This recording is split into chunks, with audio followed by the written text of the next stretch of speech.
Assalamualaikum. Today we will learn on risk analysis. So what is risk in software development project? Risk is an expectation of loss, a potential problem that may or may not occur in the future during the software development. So when you start doing a software project, you need to think of what can go wrong along the way. What is the likelihood that problems may happen, and what will be the damage to the entire project? So if this risk happen, what can we do about it? Risk management is important due to uncertainties in most projects. Project managers should regularly assess the risk during development process to minimize the chances of failure. Therefore, risk management is a methodology carried out through the development process to identify, manage and control risks before and during development process. There are two types of risk management. The first one is reactive risk management, where the project team reacts to risks when they occur. Project team only reacts when it happens. There are three ways of reactive risk management.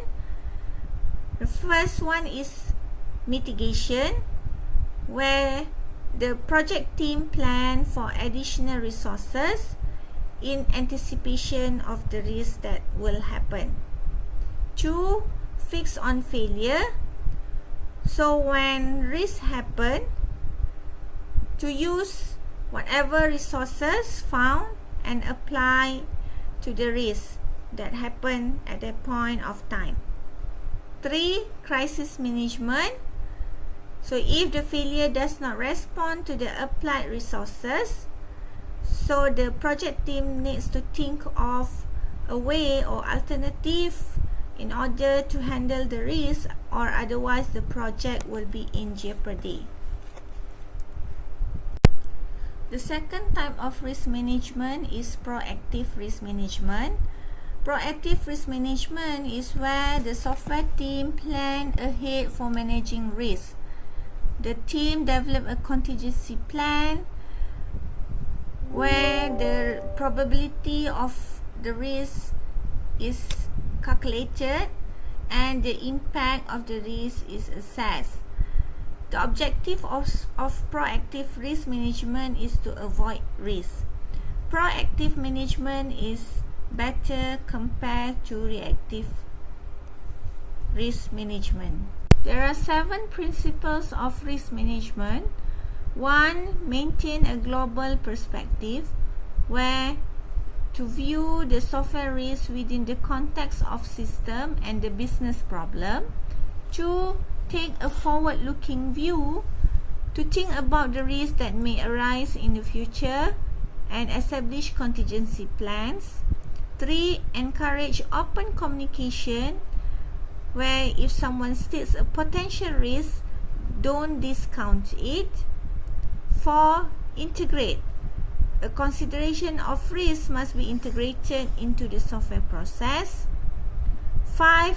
Emphasize a continuous process, where the team must be vigilant throughout the software process, modifying identified risks as more information is known and adding new ones as better insight is achieved.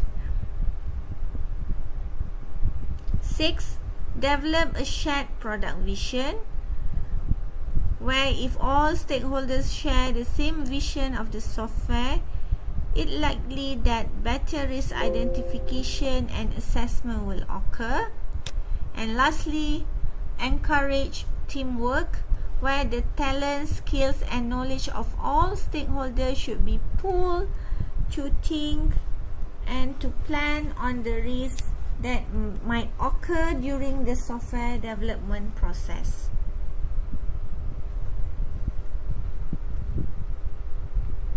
Risk management paradigm.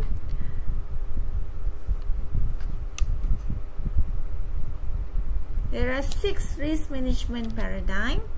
The first one is to identify, search for the risk before they create a major problem. 2. Analyze, understand the nature, kind of risk and gather information about the risk. 3. Plan, involves developing actions to address individual risks, prioritizing risk actions and creating a risk management plan. And then to track, monitor the status of risk. Control, correct the deviation and make any necessary amendments. Then to communicate and discuss about the emerging risks and current risks and the plans to be undertaken. Risk identification can be done through the product size, business impact, customer characteristics, process definition, development environment, technology to be built, and the staff size and experience. To assess the project risk, there are several questions that need to be answered, such as, have the top software and customer managers formally committed to support the project? Are end users enthusiastically committed to the project and the system to be built? Are requirements fully understood by the software team and their customers? Have customers been involved fully in definition of requirements? Do end users have realistic expectations? And also to answer questions such as, is the project scope stable? Does the software engineering team have the right mix of skills? Are project requirements stable? Does the project team have experience with the technology to be implemented? Is the number of people on the project team adequate to do the job? And do all customer or user constituencies agree on the importance of the project and also the requirements of the project? There are a few risk components. The first one is performance risk, which is the degree of uncertainty that the product will meet its requirements. Then we have cost risk, the degree of uncertainty that the project budget will be maintained. Third one is support risk, the degree of uncertainty that the resultant software will be easy to correct, adapt and enhance. Schedule risk, the degree of uncertainty that the project schedule will be maintained and that the product will be delivered on time. Risk projection, also called risk estimation, attempts to rate each risk in 2 ways. 1. The likelihood or probability that the risk is real. 2. The consequences of the problems associated with the risk should it occur. There are 4 risk projection steps. 1 is to establish a scale that reflects the perceived likelihood of a risk. 2. Delineate the consequences of the risk. 3. Estimate the impact of the risk on the project and the product. And lastly, to note the overall accuracy of the risk projection so that there will be no misunderstandings.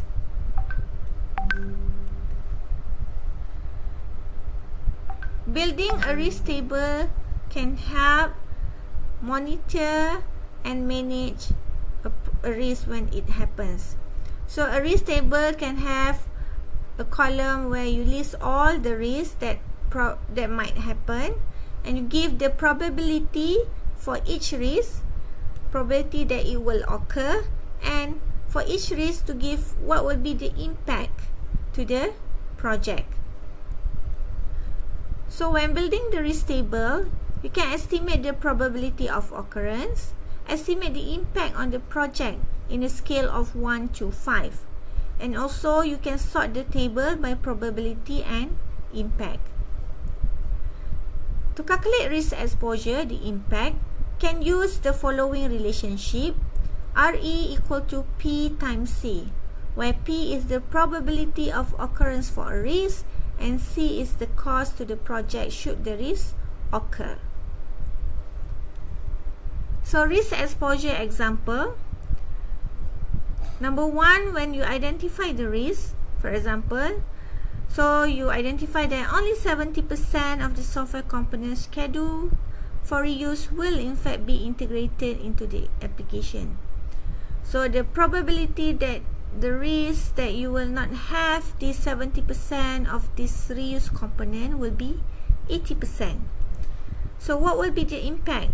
So the impact is 60 reusable software components were planned, but if only 70% can be used, which is 18 components will have to be developed from scratch. So since the average component is needed 100 line of code to be written, and the cost for each line of code is $14. So because you need to develop 18 components from scratch, so 18 times 100 line of code times $14 per line of code, so it will cost 25,200. So the risk exposure is 80%, 0.8 times 25,200. So the risk cost would be 20,200. So there are 3 terms that you need to know in handling risk. The first one is risk mitigation, which is how can we avoid the risk. Second one is risk monitoring. So what will be the factors can we track that will enable us to determine if the risk is becoming more or less likely. And lastly is risk management. What will be the contingency plans if the risk becomes a reality. So risk due to product size. So what will be the attributes that affect the risk? So it can affect on the estimated size of the product in line of code of function point, estimated size of product in number of programs, percentage deviation in size of product from average for previous products, size of database created or used by the product, number of users of the product, number of projected changes to the requirements for the product before delivery or after delivery, and amount of reused software. So what would be the risk due to business impact? So attributes that affect the risk, effect of this product on company revenue, visibility of this product by senior management, reasonableness of delivery deadline, number of customers who will use this product, interoperability constraints, sophistication of end users, amount and quality of product documentation that must be produced and delivered to the customer, governmental constraints, costs associated with late delivery, and costs associated with a defective product. Risk due to the customer, question that must be answered. Have you worked with the customer in the past? Does the customer have a solid idea of requirements? Has the customer agreed to spend time with you? Is the customer willing to participate in reviews? Is the customer technically sophisticated? Is the customer willing to let your people to do their job? Does the customer understand the software engineering process? And there is also risk due to process maturity, where the questions that the project team need to answer. Have you established a common process framework? Is it followed by project teams? Do you have management support for software engineering? Do you have a proactive approach to SQA, software quality assurance?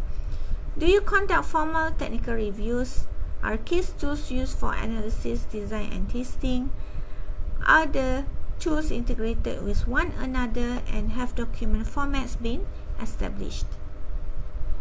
And risk due to technology. Is the technology new to your organization? Are new algorithms or I/O technology required? Is new or unproven hardware involved? Does the application interface with new software? Is a specialized user interface required? Is the application radically different? Are you using new software engineering methods? Are you using unconventional software development methods? Are there significant performance constraints? And is there doubt the functionality requested is doable? And risk due to staff or people. Are the best people available? Does staff have the right skills? Are enough people available? Are staff committed for entire duration? Will some people work part-time? Do staff have the right expectations? Have staff received necessary training? And will turnover among staff will be low? So all these are the questions that the project team needs to answer when identifying risks, so that later the project team can manage those risks and plan a contingency plan. Thank you. That's all for this topic.